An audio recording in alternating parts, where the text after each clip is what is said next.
So Liz Woods has been arrested. Well, my apologies, was arrested in 2025 for DUI. So let's get into exactly what has happened because this information is literally new, but yet it happened over a year ago. As you can see here, provider was biased sarcasm. It has been confirmed that Liz Wood was arrested on the 10th of January 2025, but there is no mug shot, which is rather interesting. Now, this little part of the document does provide us a little bit of information regarding that. One, the police officer that obviously put it to the side is somebody that had been trained in law enforcement to be able to assess when somebody is under the influence of alcohol or under the influence of drugs. Okay, to obviously show that this person has the ability and the right to obviously pull her over and test her for the things that are need to be tested.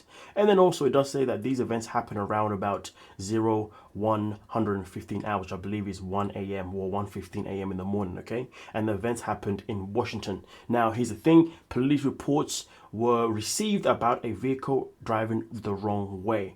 Instead of a vehicle driving on the northbound, going the northbound, the vehicle was driving northbound, but in a southbound lane. The whole thing is absolutely nuts. You got to think how drunk you got to be to not recognize that you're driving on the wrong side of the road. That is absolutely insane. Now, also on top of that, the car itself in particular was registered under Elizabeth's name. So that shows that the car itself was Elizabeth's, not anyone else's car itself in particular. All right. Now, with that being said, Elizabeth then did state that apparently she was not the driver. She came out to say that the driver was someone else. It was her friend named Sarah, which was rather interesting because where's Sarah then? Where's Sarah at? You know what I mean? Which was rather interesting. So as we go down a little bit more here, it does say that, well, at least when she was asked about Sarah, who is she, where is she? Well, Sarah had apparently left 45 minutes ago. So that means Liz was on the roadside, but she had pulled over eventually on the left side, okay? And the reason why she pulled over is because she had a flat tire. So she obviously at the time when she was approached by the police officer, she thought she was being approached because of the flat tire, but obviously she was not. She was being approached because she was under the influence of alcohol and also, most importantly, driving on the wrong side of the road, which of course would be a high hazard risk. But of course, she said that she had obviously been there for about 45 minutes because her friend had disappeared 45 minutes ago, which again just didn't make any sense whatsoever. But just so you know, guys, the reason why this information has become a thing is because this information was reported on Reddit, where someone said my friend used to work with Liz from 90 Day Fiance, and she told me she had gotten a DUI earlier this year. I couldn't believe it until I saw the report. Holy cow, she blew 3 times over the limit and was driving on the wrong side of the freeway, which is absolutely insane. Liz was booked for a DUI with no priors, which also is rather interesting stuff in particular. Now, with that being said, obviously this information here does, like I said before, lets us know regarding the fact that the friend itself in particular was 45 minutes gone. But again, it doesn't matter. Liz was still the only person there at the scene. Now, Liz was then asked to take a series of tests. You know, obviously one, being able to walk on a straight line, being able to stand on one leg, which is something that definitely became somewhat of an obstacle, should we say, in this situation. Now, it does say here that she was observed for 6 out of 6 clues, which is not necessarily a good thing, folks, okay? This is something that we have to bear in mind. But as we go down to the final part of the article, as you can see, it does say that I observed Liz for 6 out of 6 clues, also 6 out of 8 of the clues, and also I observed 4 out of 4 of clues, but Wood was not able to complete the test due to her complaining her feet was freezing. But of course, when it comes to you doing the walk, you have to be able to do it. But the reason why her feet were freezing and she did them barefoot is because she'd been wearing high heels the whole time. And of course, I guess women already know what it's like to be wearing high heels in the cold.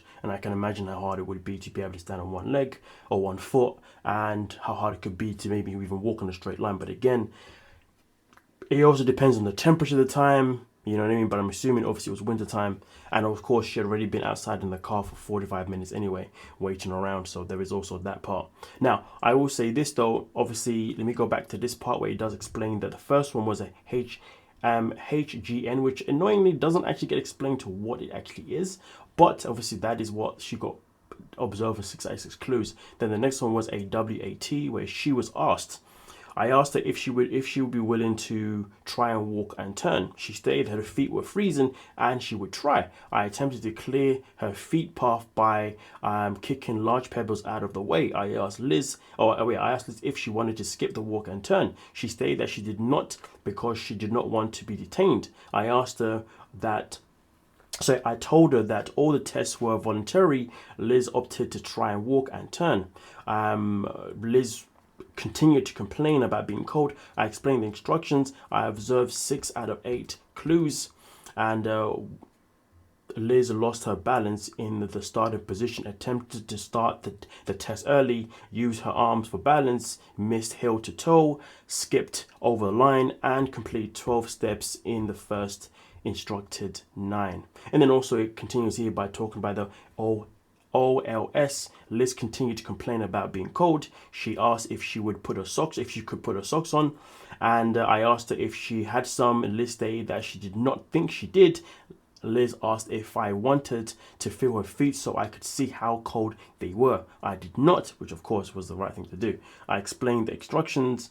Liz stated that she understood. Liz was not able to complete the test in its entirety, but I observed 4 out of 4 clues. And continued by saying, Liz asked again if she could hold on to me so I could feel her feet. I opted not to do so again. Liz asked for her jacket. I retrieved one from her vehicle and provided to her. And then also last but not least says PPD. As you can see, I observed PPD was voluntary and did not replace that on the evidentiary breath test. I asked.